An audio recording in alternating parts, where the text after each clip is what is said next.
Okay, surgery is tomorrow, so I thought I'd give you some behind the scenes stuff of the night before surgery.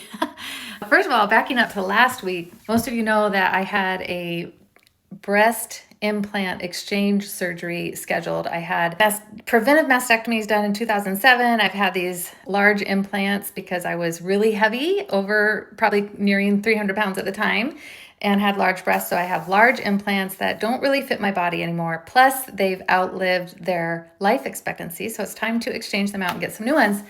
So I'm doing that. It was scheduled for last week, Tuesday, but I had some illness stuff going on that you don't need to know about. So that ended up being postponed and it's happening tomorrow. So leading up to my original surgery, I had this pre-op appointment that I made months ago.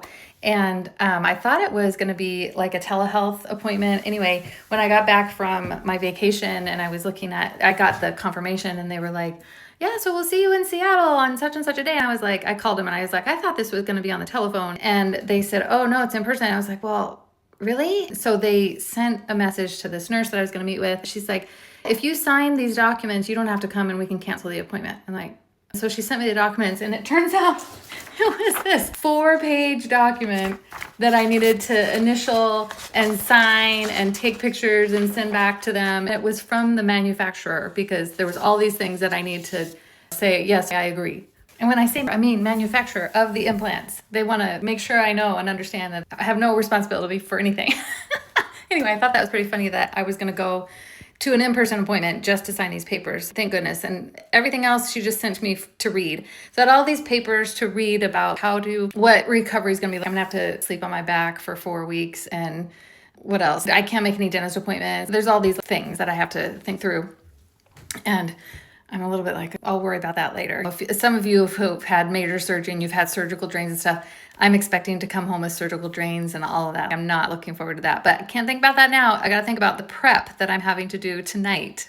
So the very glamorous activity that I need to do tonight that I get to do is I need to take a very special shower. Which of course probably all of you are thinking, well, of course I would take a shower before surgery. Yes, of course. Well, I have this special soap. They call it CHG soap. Some of you know what this is. Very specific instructions. I have to use this all over my body from neck to toes, especially concentrating on the area that's going to be operated on. I have to leave it on for 1 minute without the water running. Then when I'm finished, I pat myself dry, put on clean clothes or pajamas and get into a clean bed. And then in the morning, I get to do it all over again and do the same exact shower all over again. So tomorrow, same routine in the shower. And then my beauty routine totally goes out the window. No lotion, no hair products, no makeup, no jewelry, no nothing. And then I have to think through my fashion choices. So I was thinking, when you have a breast surgery, there's going to be a time where I can't really lift my arms and can't really do a lot with my arms. I don't know if it's really going to be that way this time because the reconstruction is actually done. So it might not be, I don't know what to expect. I'll worry about that tomorrow night. But I'm going to I decided I better wear a shirt that buttons up all the way in the front. Looking in my closet, my husband will probably be like, you've got to be kidding me, because out of all my clothes, I have one shirt that buttons up all the way in the front. So that's what I'm wearing with some elastic pants and flip-flops tomorrow. So that's what I'm doing tonight. Shower, weird soap, clean pajamas, clean bed, get up in the morning, do all the same thing again. No morning or beauty routine. I will brush my teeth and that is it. I can take my thyroid medication and that is it.